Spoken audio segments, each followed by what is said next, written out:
If you're a cat person, you know the feeling, that rough, sandpaper-like rasp of your cat's tongue. But have you ever stopped to wonder, what is that really? Is it a kiss? Are they trying to groom you? Or are they just seeing what you taste like? Well, today we're going to decode the surprisingly complex messages behind every single one of those licks. It's a question pretty much every cat owner has asked themselves. And the answer is, it's complicated. That lick is a behavior that's rooted in deep, primal instinct, social bonding, and yeah, sometimes it can even be a cry for help. So what is your cat trying to tell you? Let's figure it out together. All right, so here's our game plan. We'll start with the biology of that really unique tongue. Then, we'll see how licking actually builds family bonds. After that, we'll get into decoding what the different kinds of licks mean, what a lick might be a red flag for their health, and we'll wrap it all up with a practical guide on how you should respond. First things first, a cat's lick is not just some random habit they picked up. No way. It's a primary biological drive, a behavior that's literally hardwired into their DNA from the second they're born. You know that rough texture? Well, the science behind it is actually fascinating. It's all because of hundreds of these tiny, backward-facing spines called papillae. And get this, they're made of keratin, the exact same stuff as their claws. These little hooks turn their tongue into this incredible all-in-one tool for eating, and of course, for grooming. It's a total masterpiece of biological engineering. And to give you an idea of just how important that tool is, cats can spend up to half, that's 50%, of their waking hours just grooming themselves. This isn't just about looking good, you know. It's about survival. It's about regulating their temperature and keeping their coat in perfect condition. Grooming is, without a doubt, a cornerstone of their entire existence. But this instinct also builds this incredibly deep emotional connection. Think about it. For a tiny kitten, the very first sensation it experiences in the world is its mother's tongue.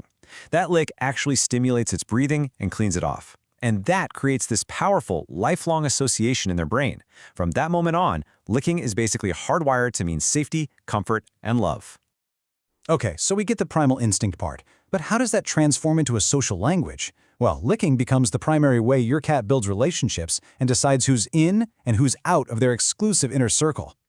The key idea here has a fancy name, allo-grooming. It just means one cat grooming another. In the feline world, this is a huge social deal. It's how they show trust, it's how they cement bonds. So when your cat licks you, that's a massive honor. They're officially inviting you into the family and treating you like one of their own. And scent plays a critical role in this. You come home from work or school and you're just covered in all these strange foreign smells of the outside world. To a cat, that can be pretty unsettling. So cats in a family group create this shared group scent by grooming each other and mixing their saliva. This communal smell is like their family passport. It signals that you belong and that everything is safe. So when your cat licks you, they're essentially marking you as their own. They're covering up all those weird outside smells and replacing them with the familiar, comforting scent of home.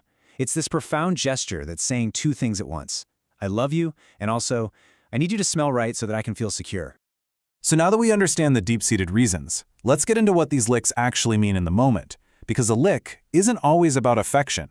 It can be a very direct and very nuanced form of communication.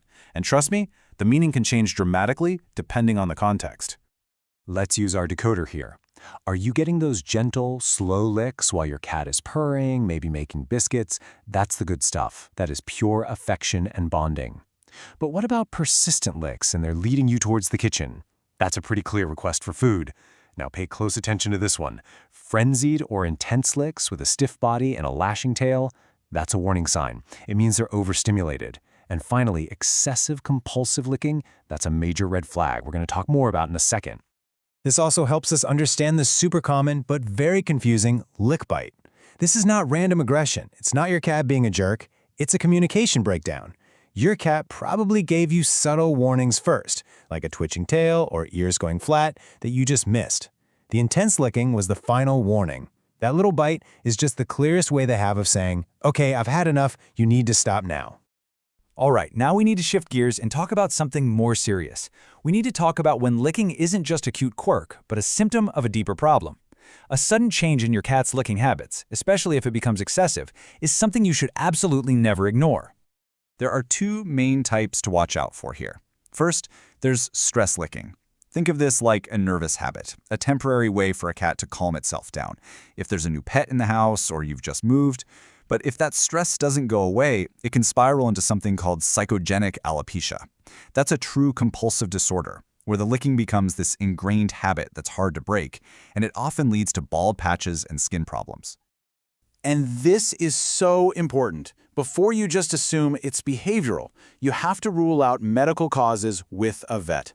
Pain is a huge driver. A cat will often lick non-stop at a sore joint from arthritis or an area that hurts from a UTI. But honestly, the single most common reason is itching, which can be caused by anything from fleas and parasites to food or environmental allergies. This quote right here perfectly captures the mindset shift we need to have. When you see excessive licking, don't just see it as a bad habit that needs to be stopped. Try to see it as your cat's desperate, nonverbal attempt to tell you that something is wrong. They're using the only self-soothing tool they've got to communicate pain or fear. Okay, so armed with all this new knowledge, what do you actually do? Here's a practical, no-nonsense guide for how to respond to your cat's licks and, just as importantly, when it's time to call in the professionals. If the licking is just something you don't want, the single most important rule is this: do not punish them. Scolding, pushing them away, squirting them with water, all that's going to do is create fear, and it can actually make stress licking so much worse. Instead, the best approach is gentle redirection. Calmly offer them a toy, or just quietly get up and walk away. That removes the reward, which is your attention, without creating a scary, negative experience. And here is your checklist for when to pick up the phone and call your vet. If the licking is causing actual physical harm, like bald patches or sores, you need to call. If the behavior started out of nowhere and is really intense, call. If it's paired with any other signs of illness, like they're tired all the time or not eating, definitely call. And if it just seems compulsive, like you can't interrupt it, it's time for a professional opinion. So that simple little lick is, well, it's anything but simple, right? It's a really complex message that's all tangled up in instinct, social structure, and their physical and mental well-being. Learning to read that message isn't just about solving a weird behavior, it's about learning their language. It's about building a much deeper, more responsive bond with your cat. So the next time you feel that rough little tongue on your skin, just take a second. Pause. Look at the context. Read their body language.